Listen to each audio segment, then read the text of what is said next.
Ali İmran, İmranın ailəsi surəsi. Mərhəmətli və rəhimli Allahın adı ilə. Əlif, Ləm, Mim. Allah, ondan başqa ibadətə layiq olan məbud yoxdur, əbədi yaşayandır, bütün yaradılanların qəyyumudur.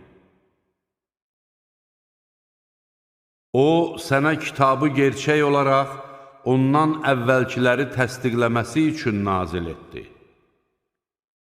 Tövratı və İncili də o nazil etdi. Daha əvvəllər insanlara doğru yolu göstərən rəhbər olmaq üçün Furqanı da o nazil etdi.